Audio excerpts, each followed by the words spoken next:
Hello good morning guys. ഇന്നത്തെ ചെമ്പനീർപ്പൂവിൻ്റെ കഥ കേൾക്കണ്ടേ? ഫോൺ തരാം. ഇന്നത്തെ ചെമ്പനീർ പൂവില്ലേ സച്ചി രേവതിയുടെ മടിയിൽ കിടന്ന് പൊട്ടിക്കരയാണല്ലോ. ഞാൻ ചെയ്തിട്ടില്ല, തെറ്റ് ചെയ്തിട്ടില്ല എന്ന് പറഞ്ഞിട്ടപ്പോൾ രേവതി ഇങ്ങനെ ചിന്തിക്കുകയാണ്, സച്ചേട്ടൻ്റെ നിരപരാധിത്വം എങ്ങനെയെങ്കിലും തെളിയിക്കണം, സച്ചേട്ടൻ ഒരിക്കലും അങ്ങനെ ചെയ്യില്ല, സച്ചേട്ടൻ്റെ നിരപരാധിത്വം എങ്ങനെയെങ്കിലും തെളിയിക്കണം എന്ന് പറയാണ് രേവതി അത് പറഞ്ഞിട്ട് രേവതി അത് തെളിയിക്കാനുള്ള മാർഗ്ഗം ആലോചിച്ചിരിക്കുകയാണ്. അപ്പം മഹേഷ് പറഞ്ഞത് ഓർമ്മ വരികയാണ്, അവന് വേണ്ടിയിട്ട് അവനെ ചതിച്ചതാണെന്ന് പറഞ്ഞിട്ട് രേവതി അത് ആലോചിച്ചിട്ടിരിക്കുകയാണ്. ഈ സമയത്ത് സച്ചി പോലീസ് സ്റ്റേഷനിലേക്ക് സച്ചിയുടെ വണ്ടി എടുക്കാൻ വേണ്ടിയിട്ട് പോയിട്ട് സച്ചി പോലീസ് സ്റ്റേഷനെ പോയിട്ട് പറയാണ്, സാർ എൻ്റെ വണ്ടി എനിക്ക് തിരിച്ചു തരണം എന്ന് പറയാണ്. അപ്പോൾ പോലീസുകാരൻ പറയാണ്, നിൻ്റെ വണ്ടി നീയല്ലേ വൈറൽ നായിക, നിൻ്റെ വണ്ടി ഞാൻ തിരിച്ചു തരാനോ? എന്തായാലും നീ ഒരു കാര്യം ഇൻസ്പെക്ടർ സാറ് വരട്ടെ, അതുവരെ നീ ഇവിടെ ഇരിക്കുന്നൊക്കെ പറയാണ്. എന്നിട്ട് അവർ സച്ചിയോട് പറയണടാ, നീ പോയിട്ട് അവിടുന്ന് ഒരു പാക്കറ്റ് പേപ്പർ മേടിച്ചിട്ട് വാ പറഞ്ഞിട്ട് സച്ചിനെ കൊണ്ട് അപ്പുറത്തുനിന്ന് പേപ്പർ മേടിപ്പിക്കുന്നുണ്ടാ, നീ പോയിട്ട് ഞങ്ങൾക്ക് ചായയും പരിപ്പൊടി മേടിച്ചിട്ട് വാ എന്നൊക്കെ പറഞ്ഞിട്ട് ചായയും പരിപ്പൊടി മേടിക്കുന്നു. അങ്ങനെ സച്ചിയെ കൊണ്ട് അവർ ജോലി എടുപ്പിക്കണം. അപ്പോൾ വീണ്ടും സച്ചി പറയാണ്, സാർ എൻ്റെ വണ്ടി എനിക്ക് വിട്ടു തരണം സാർ, എനിക്ക് ഇതല്ലാണ്ട് വേറൊരു ഉപജീവന മാർഗ്ഗമില്ല എന്നൊക്കെ പറയണം. അപ്പോൾ പറയാണ്, ഇൻസ്പെക്ടർ വരട്ടെ, നീ അവിടെ വെയിറ്റ് ചെയ്യുന്ന പറഞ്ഞിട്ട് സച്ചിനെ അവിടെ പോലീസ് സ്റ്റേഷനിൽ വെയിറ്റ് ചെയ്യിക്കുകയാണ്. എന്നിട്ട് സച്ചി പുറത്തിരുന്ന് ഉറക്കെ കരയാണ് മുഖം പൊത്തിയിട്ട്. എന്നിട്ട് സച്ചി അവിടെ ഇരുന്ന് പൊട്ടിക്കരയാണ്. ഈ സമയത്ത് രേവതി രാവിലെ ബാറിൻ്റെ മുമ്പിൽ കാവൽ നിൽക്കുകയാണ്. ബാറ് തുറന്നിട്ട് സച്ചിയുടെ നിരപരാധിത്വം തെളിയിക്കാൻ വേണ്ടി രേവതി ബാറിൻ്റെ മുമ്പിൽ കാവൽ നിൽക്കുകയാണ്. അപ്പോൾ ഒരു വ്ളോഗർ ആ വഴി വരികയാണ്. വ്ളോഗർ ആ വഴി വന്നിട്ട് രേവതിനെ കാണുമ്പോൾ പറയാണ്, ഇന്നത്തെ നമുക്കുള്ള കണ്ടൻറ്റ് കിട്ടിയിടാൻ പറഞ്ഞിട്ട് വ്ളോഗർ വന്നിട്ട് പറയാണ്, കണ്ടില്ലേ ഇന്നത്തെ കേരളത്തിൻ്റെ അവസ്ഥ, ആദ്യം പുരുഷന്മാർ മാത്രമേ മദ്യപിക്കാറുള്ളൂ, ഇപ്പോൾ സ്ത്രീകളും മദ്യപിക്കാതെ ഇരിക്കാൻ പറ്റില്ല എന്നുള്ള അവസ്ഥയാണ് സ്ത്രീകൾക്കും. കണ്ടില്ലേ ഒരു സ്ത്രീ ബാറിൻ്റെ മുമ്പിൽ വന്ന് നിൽക്കണ, ബാറ് തുറക്കാൻ വേണ്ടി വെയിറ്റ് ചെയ്ത് നിൽക്കുകയാണ്. അവരെ കണ്ടാലറിയാം, അവർ ഡെയിലി മദ്യം കഴിക്കുന്ന ഒരാളാണെന്ന് അവരെ കണ്ടാലറിയാം എന്നൊക്കെ പറഞ്ഞിട്ട് രേവതിയോട് വന്നിട്ട് ചോദിക്കുകയാണ്, ചേച്ചി എത്ര കാലമായി ചേച്ചി മദ്യപാനം തുടങ്ങിയിട്ട്, എന്താണ് ചേച്ചിക്ക് ഇതിൽ നിന്ന് ജനങ്ങളോട് പറയാനുള്ളതെന്നൊക്കെ ചോദിക്കുമ്പോൾ രേവതി ചോദിക്കുകയാണ്, ഇത് റെക്കോർഡാണോ ചോദിക്കുകയാണ്. അപ്പോൾ അതേ പറയണം. അപ്പോൾ രേവതി കൈ നിവർത്തി ഒരൊറ്റ അടി കൊടുക്കണം അവൻ്റെ മുഖത്ത്.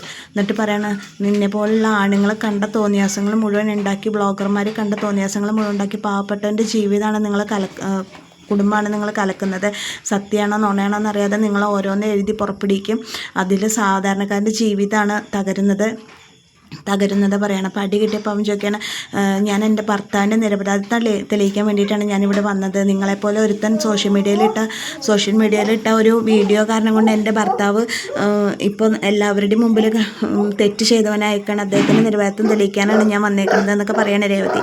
അപ്പോൾ അയാൾ അടി കിട്ടിയ വ്ളോഗർ പറയാണ്, ചേച്ചീനെ എനിക്ക് സഹായിക്കാൻ പറ്റും, ഞാൻ കണ്ട കൂട്ടുകാരെ ഈ ചേച്ചി കുടിക്കാൻ വന്നതല്ല, ഈ ചേച്ചി ആ ചേച്ചിയുടെ ഭർത്താവിൻ്റെ നിരപരാധിത്വം തെളിയിക്കാൻ വേണ്ടി വന്നതാണ്, ചേച്ചിക്ക് എന്താണ് പറയാനുള്ളത്, ചേച്ചിയെ സഹായിക്കാൻ ഞങ്ങൾക്ക് പറ്റുമോ നോക്കട്ടെ, ചേച്ചിക്ക് എന്താണ് പറയാനുള്ളത്, ചേച്ചി പറഞ്ഞോളൂ. അപ്പോൾ നീ എത്ര പെട്ടെന്നാണ് നിൻ്റെ സ്വഭാവം മാറിയത്, ഇങ്ങനെയും മാറാൻ പറ്റും മനുഷ്യന്, നീ എത്ര പെട്ടെന്ന് അപ്പോൾ സ്വഭാവം മാറിയത്, എൻ്റെ സ്ഥാനത്ത് ഒരു മാന്യത, ഒരു വലിയ ഹൈ ലെവലിൽ താമസിക്കുന്ന ഒരു സ്ത്രീയാണെന്നുണ്ടെങ്കിൽ നിങ്ങളിങ്ങനെ പറയുമോ?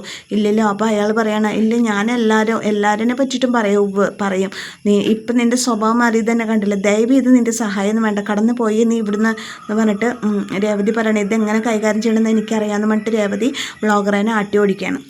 അപ്പോൾ വ്ളോഗർ പറയാണ്, അയ്യോ ഇനി ഇവിടെ നിന്ന പ്രശ്നവും പറയാണ്. ഈ സമയത്ത് സച്ചി പോലീസ് സ്റ്റേഷനിൽ ഇൻസ്പെക്ടർ വന്നു. എന്നിട്ട് സച്ചി അവിടേക്ക് കാണാൻ പോകണം. അപ്പോൾ സച്ചിയോട് പറയുന്ന പോലീസുകാരൻ വന്നിട്ട് ഇൻസ്പെക്ടർ വന്നിട്ട് പോയി കണ്ടോ പറയാണ്. പോയി കാണുമ്പോൾ സച്ചിയോട് ചോദിക്കണം, എന്താ ചോദിക്കുമ്പോൾ അവിടെ ഉണ്ടായിരുന്ന കോൺസ്റ്റബിൾ സാർ, ഇതാണ് നമ്മുടെ കഥാനായകൻ, വൈറലായിട്ടുള്ള വീഡിയോയുടെ നായകൻ എന്നൊക്കെ പറയാണ്. ഇവനാണല്ലേ സാർ, എൻ്റെ വണ്ടി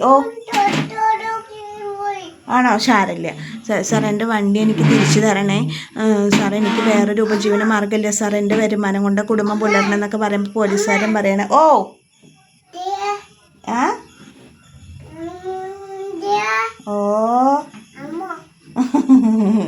പോലീസുകാരൻ പറയാണ്, ഇതൊക്കെ അറിഞ്ഞിട്ടാണോടാ നീ ഈ പണിക്ക് നിൽക്കണമെന്നൊക്കെ ചോദിക്കുകയാണ്. ഇല്ലേ സാർ, സത്യമാണ് സാർ, ഞാൻ കഴിച്ചിട്ടുണ്ടായിരുന്നില്ല സാർ, അത് നുണയാണ് സാർ എന്നൊക്കെ പറയാണ് സച്ചി. എന്നിട്ട് രേവതി ബാറ് തുറന്നു. രേവതി ബാറിൻ്റെ ഉള്ളിൽ കയറിയപ്പോൾ മാനേജർ വന്നിട്ട് ചോദിക്കണം, നിങ്ങളെ കാണുമ്പോൾ കുടിക്കുന്ന സ്ത്രീ പോലെയല്ല, നിങ്ങൾ എന്തിനാ ഇങ്ങോട്ട് വന്ന് ചോദിക്കുമ്പോൾ രേവതി പറഞ്ഞിട്ട് 2 ദിവസം മുമ്പ് എൻ്റെ ഭർത്താവ് ഇവിടെ വന്നിട്ടുണ്ട്, എൻ്റെ ഭർത്താവിനെ കാണാനില്ല, എന്നാൽ സ്റ്റേഷനിൽ പോയി കംപ്ലയിൻറ്റ് കൊടുക്കാണ് മാനേജർ പറയാണ്. അപ്പോൾ എല്ലാം 2 ദിവസം മുമ്പ് എൻ്റെ ഭർത്താവ് ഇവിടെ വന്നിട്ട് അദ്ദേഹം കഴിച്ചിട്ടില്ല, പക്ഷെ കഴിച്ച വീഡിയോ ആയിട്ടാണ് പുറത്ത് വന്നേക്കുന്നത്, ആരും എഡിറ്റ് ചെയ്തിട്ടതാണ്. ക്യൂടെക്സ് വേണോ? തരാട്ടോ. എഡിറ്റ് ചെയ്തിട്ടതാണ്. എനിക്ക് അതിൻ്റെ സത്യാവസ്ഥ ഒന്ന് അറിയാൻ വേണ്ടിയിട്ടാണ് സാർ. അപ്പോൾ എനിക്കങ്ങനെ നിങ്ങളെ സഹായിക്കാൻ പറ്റും. അയാൾ ചെയ്ത കാരണം കൊണ്ട് ഞങ്ങളുടെ ബാറിനും കൂടി ചീത്തപ്പേരായെന്നൊക്കെ പറയണം. അപ്പോൾ രേവതി തൊഴുത് നിൽക്കുകയാണ്, ഭർത്താവിനെ സഹായിക്കാൻ വേണ്ടി രേവതി തൊഴുത് നിൽക്കുകയാണ്. ആ ഭാഗത്താണ് ഇന്നത്തെ ചെമ്പന്തീർപ്പൂ അവസാനിക്കുന്നത്. അപ്പോൾ എൻ്റെ കഥ കേട്ട് ഇഷ്ടമായ കൂട്ടുകാരെൻ്റെ ചാനലൊന്ന് ലൈക്ക് ചെയ്യുക, ഷെയർ ചെയ്യുക, സബ്സ്ക്രൈബ് ചെയ്യുക. പിന്നെ എൻ്റെ കുഞ്ഞാവ ഇടയിൽ കൂടെ സംസാരിച്ചുകൊണ്ട് ചില ഭാഗത്ത് ഡിസ്റ്റർബൻസ് വന്നിട്ടുണ്ട്. അപ്പോൾ എല്ലാവരോടും ക്ഷമ ചോദിക്കാൻ. Okay, thank you.